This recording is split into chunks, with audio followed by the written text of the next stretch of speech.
में बैठा है और भगवान से क्या कहता है? मांगी नाम न कहे तुम्हार मन में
भगवान का चार पांच मरम जानता था।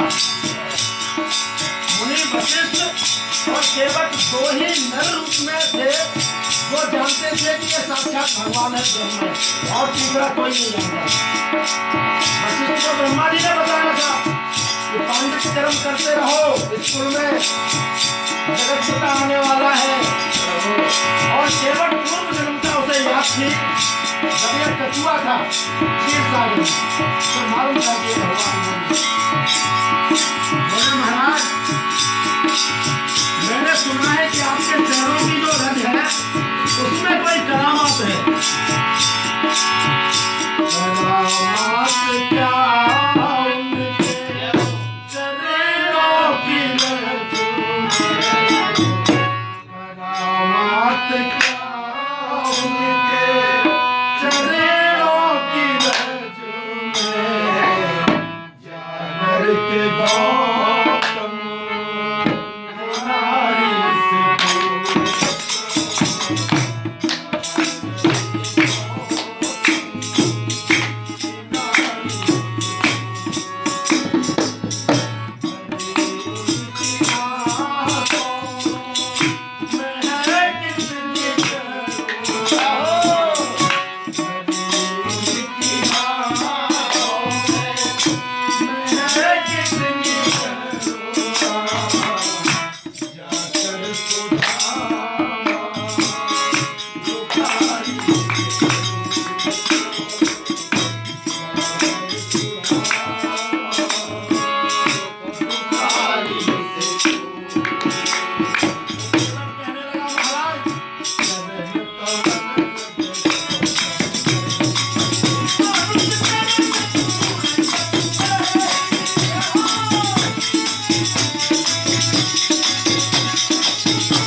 भगवान बोले अच्छा ये मर्म जानते हो?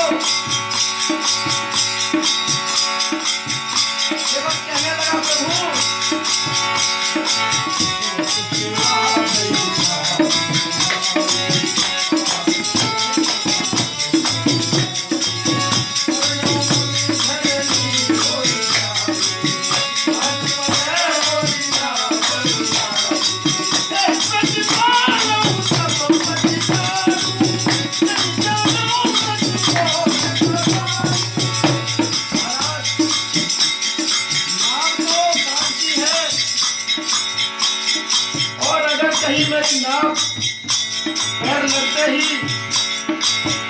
नारी बन गई तो बड़ी दिक्कत आ जाएगी भगवान।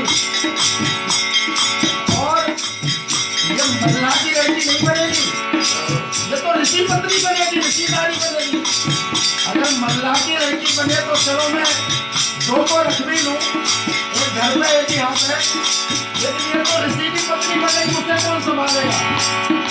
और वैसे भगवान एक बात कहूं, केवल ने जन्म कर दिया श्री राम के, घरवाली तो एक ही अच्छी है। आपके पिताजी ने 3 करी है, बनने आना पड़ा।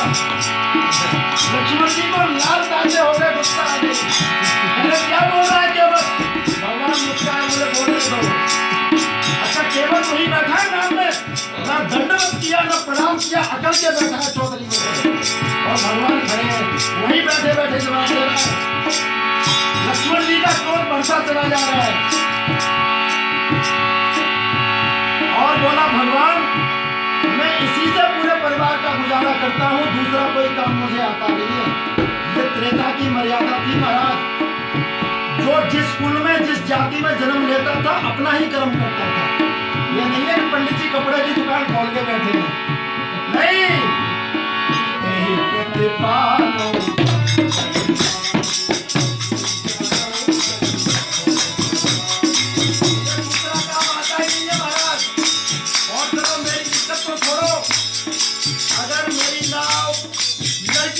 पत्नी बन गई तो तुम पार काहे से जाओगे, नहीं रुकना पड़ेगा। भगवान ने कहा यार बड़ी दिक्कत है ये। बोले फिर क्या होना चाहिए। बोले महाराज मुझे कोई गरज नहीं है, केवल समझ लिया जन्म जन्म मुनि जतन कराही, अंत राम कहीं आवत नहीं। कई जन्मों तक ऋषि मुनि तपस्या करते रहते हैं, भगवान का नाम अंत समय नहीं आता है। और ये खुद चल के मेरे पास आए, गर्जी इनकी है मेरी नहीं है, नाव में बैठा है, ये भी मर्म को जानता था गर्जी इनकी है। बोले महाराज अगर तुम्हें पार जाना है तो मेरी गर्ज नहीं है, मैं नहीं कह रहा हूं कि अपने पैर धुलवाओ। बोले तो जो प्रभु का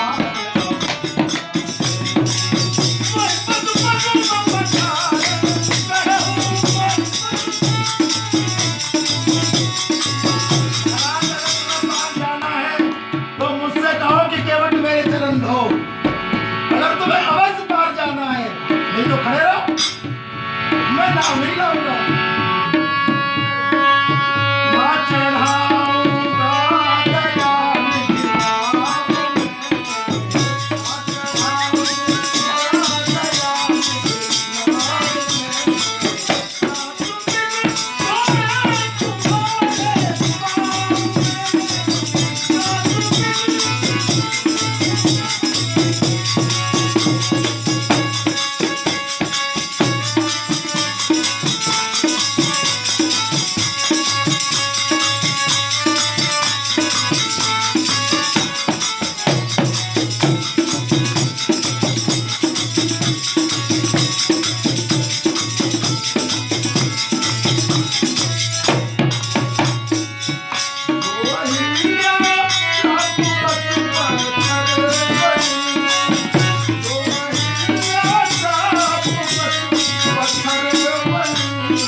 तो मोह बदल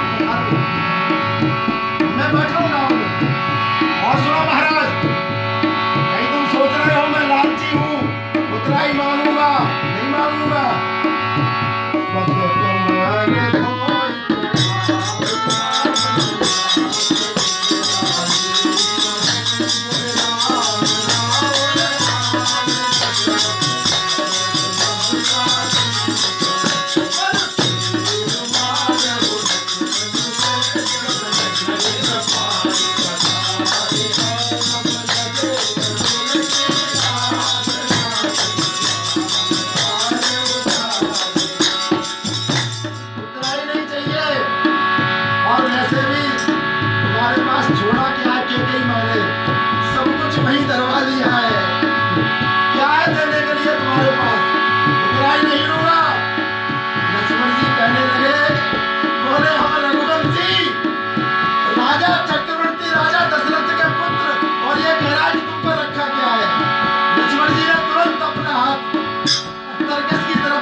मारने में और परेशानी है तुम्हें? बोले क्या? बोले मेरे घर में कोई नहीं है, मेरा दाह संस्कार तुम्हें करना पड़ेगा, 13 दिन यही रुकोगे तुम, जो छोटे छोटे बच्चे हैं उनका इंतजाम करना पड़ेगा, तब पार जाओगे। भगवान ने कहा लक्ष्मण जी अंदर करो ये बैठ अपना, अंदर करो। और भगवान मुस्कुराने लगे।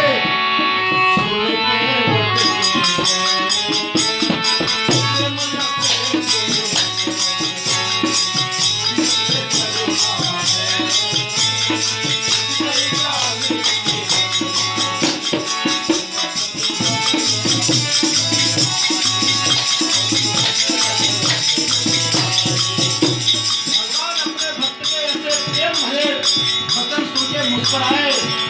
कौन से थे महाराज? अटपटे वचन सुने। लक्ष्मण जी की तरफ देखा और जानकी माँ की तरफ देखा।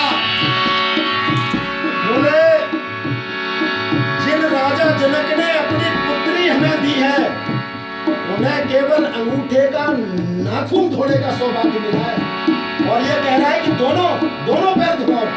महाराज मुझसे पैर धोने की कहो। ये अटपटे बैल। फिर उन्होंने देखा जानकी जी की तरफ। बोले याद करो जब तुम और लखनलाल दोनों एक एक पैर की सेवा के लिए लड़ रहे थे, लक्ष्मण जी जब तक भगवान श्री राम के पैरों को नहीं रात को दबा देते थे तब तक उन्हें नींद नहीं आती थी। अब शादी हो गई, अब कक्ष में कैसे जाए? जगत जननी साथ है। लक्ष्मण जी सूखते जा रहे हैं। सबने पूछा क्या हुआ लखनलाल? एक दिन राम जी ने भी पूछा क्या हुआ भैया? बोले महाराज जब तक मैं तुम्हारे पैरों को ना दबा लूं मुझे नींद नहीं आती, तुम्हें पता है, और अब मैं कक्ष में जा नहीं सकता। तो राम जी ने कहा ऐसा करना लखन, होली आ रही है, और होली पहली होली के दिन जब भी देवर भाभी रंग खेलते हैं तो भाभी कहती है कि मांग लो, तो तुम चरणों की सेवा मांग लेना। अब लखनलाल रोज पूछे भैया होली कब है, भैया होली कब है? जैसे ही होली आई रंग खेला गया।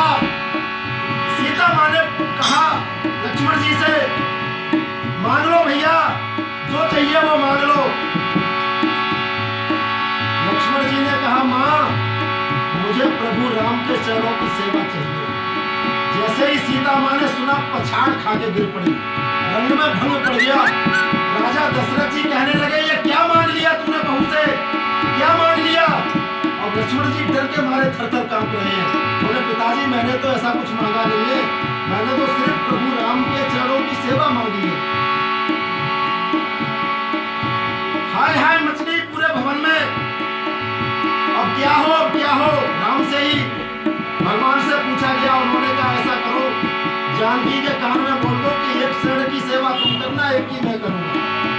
जैसे ही कान में बोला जगत जननी अम्बा खड़ी हो गई। भगवान ऐसे ही उनकी तरफ देख के मन में कह रहे हैं कि देखो तुम दोनों एक एक चरण के लिए लड़ रहे थे और ये दोनों चरण मांग रहा है। तुम्हारे पिताजी को सिर्फ नाखून धोने का सौभाग्य मिला जिन्होंने अपनी पुत्री मुझे दान में दी, और ये दोनों शरण धोने के लिए कह रहा है। और फिर केवट से कहने लगे,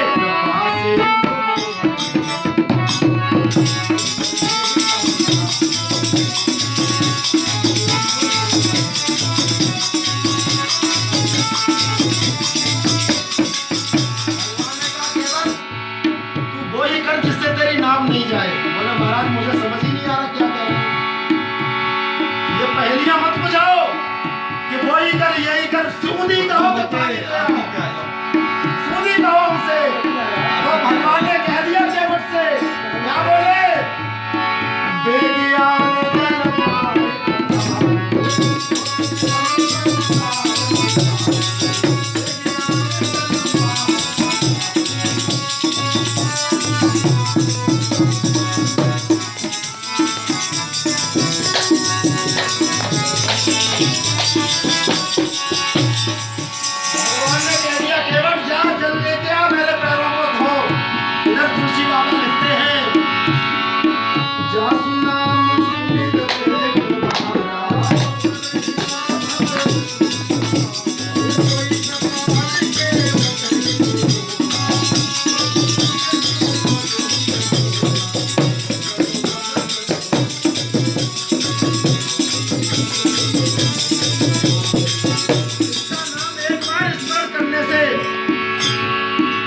संसार सिंधु से पार हो जाता है। वही भगवान आज केवट के निहोरे कर रहे, निहोरे सोई कृपाल केवट ही नहीं होगा। और जिन्होंने जब राजा बलि की परीक्षा ली थी तो इस त्रिभुवन को 3 पग से भी छोटा कर दिया था, 2 पैर में नाप लिया था पूरा, और बोले कि तीसरा पग में कहा रखूं बता बने, 3 पैरों से भी छोटा कर दिया था ये पूरा त्रिलोक। आज वही भगवान केवट के निहोरे कर रहे, केवट भैया पानी ले आ, मेरे पैर धो और नाव में बिठा।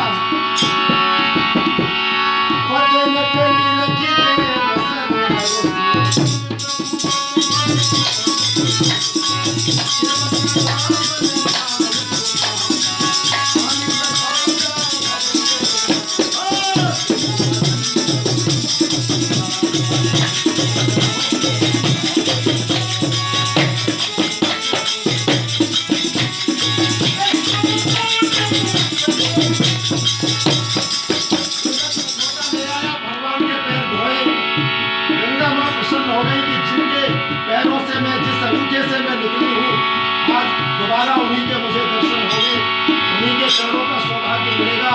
उधर देवता पुष्प बरसा रहे हैं। आज इस केवट से धन्यवाद, इससे पुण्यशाली आज दुनिया में कोई नहीं है। यही सब पुण्य पुण्य को मिलाएंगे।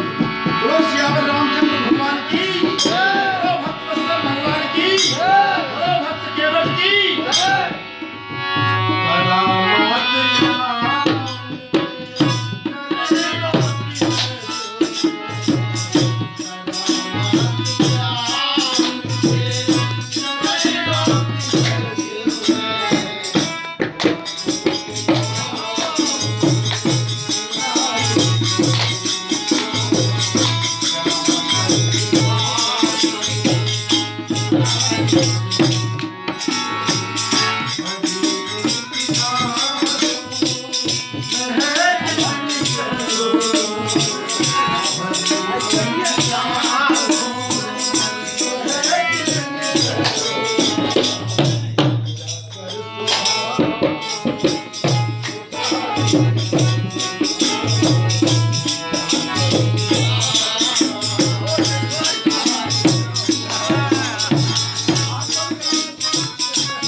थे